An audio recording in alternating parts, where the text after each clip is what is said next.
This tutorial is on using the heat equation for non-chemical processes. So basically when something is heating up or cooling down some process. Um, so first let's define some terms here. This should actually be a lowercase q, but let's define some terms here. This is mass. This is something called heat capacity or specific heat capacity. And delta T is the final temperature of the object minus the initial temperature of the object that's either being heated up or cooling down.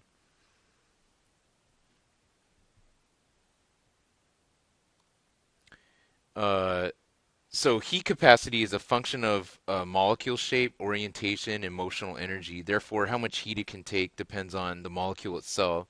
So for example, well, I'll show some examples at the end of this slide. If you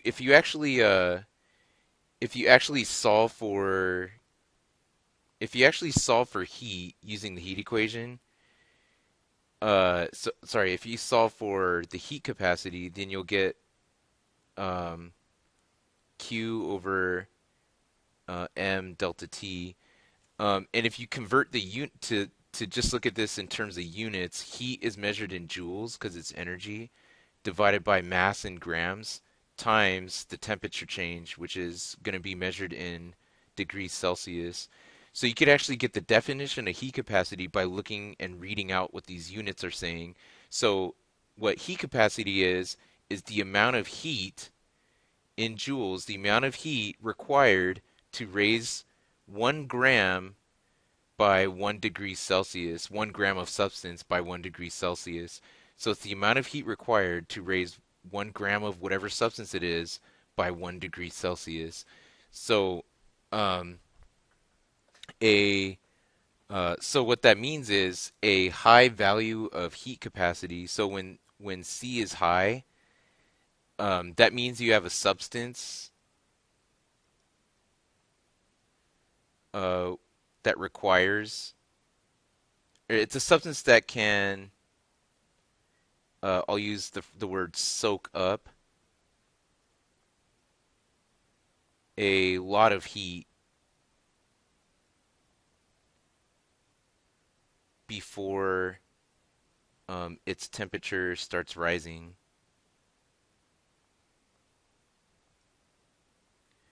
And conversely, if you have a low value of C, you'll have that means it's a substance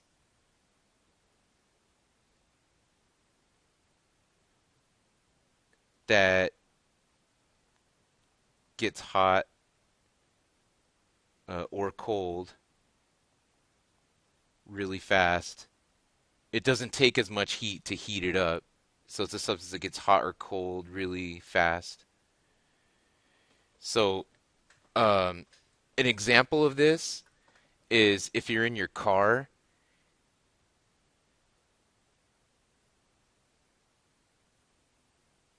Okay, if you're in your car and you put your seatbelt on, so here's the seat, okay, and you put your seatbelt on, and the metals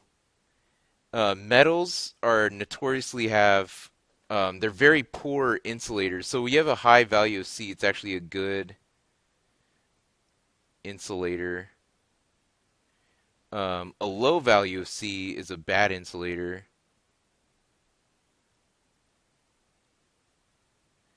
So the metal seatbelt when the sun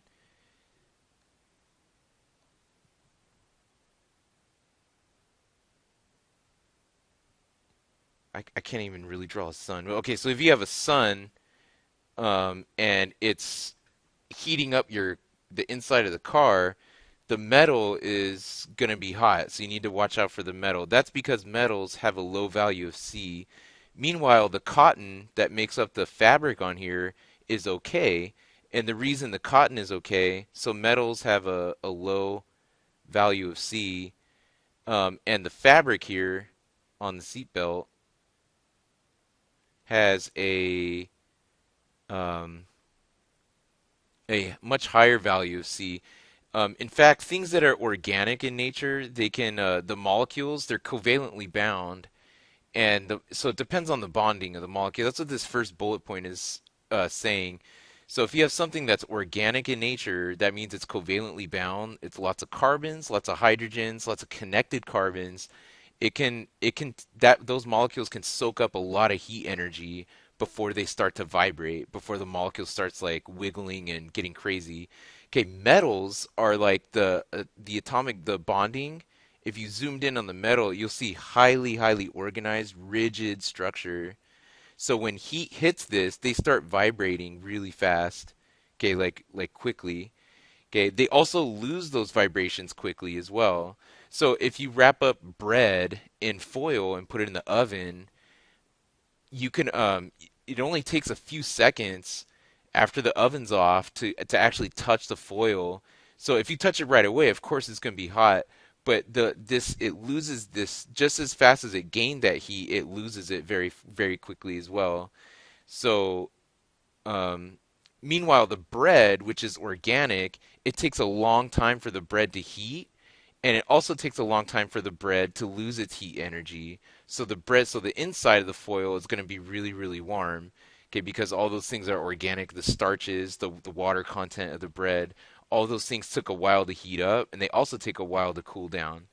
So this is an overview of heat capacity. So um, let's go to a slide of a common. Um, you could actually measure heat capacity. This is called the specific heat, so it's in per gram. So this right here is called specific heat, and it's measured in per gram. You could also have something called molar heat capacity, which I'll write right here, which is dependent on the moles. This one is much more common, the specific heat in grams. But molar heat capacity would be C, and you use a little lowercase m. This one would be lowercase s for specific heat, and this would be kilojoules per mole times Kelvin. Sometimes that might be useful, but this is definitely the more popular way to show it. So let's look at some specific heat capacities of different substances. So let's go to this slide here, and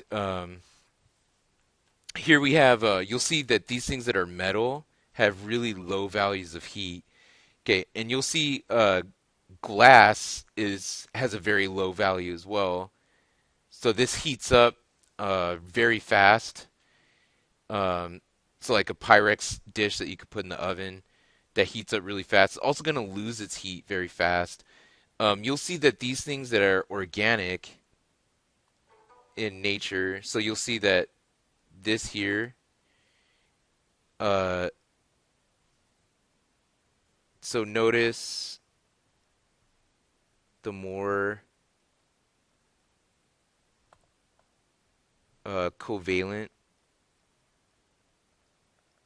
in nature. Nature meaning like intrinsic property of the substance. The more heat um, the molecule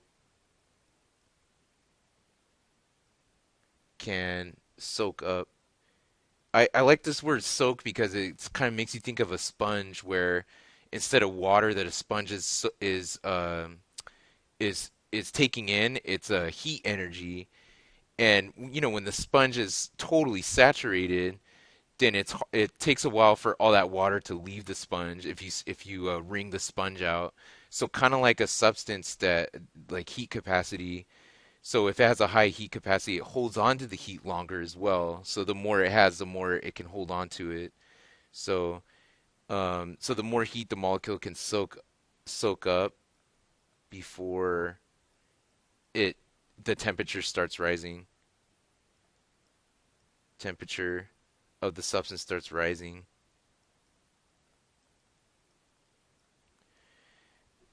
So again, if you look at the units, it really helps to get the concept of what heat capacity is. So it's the amount of heat required to raise 1 gram of it by 1 degrees Celsius. And I like looking at the units for this topic because to me it's less to memorize. So if you already know this equation and you rearrange it to solve for this, then you actually have what C is. You have like the concept of C. It's a reminder. So since you already know this, if you rearrange it for C, it will remind you the concept of C, like what it means. Okay, look for part 2 of this tutorial. I'm going to end this here.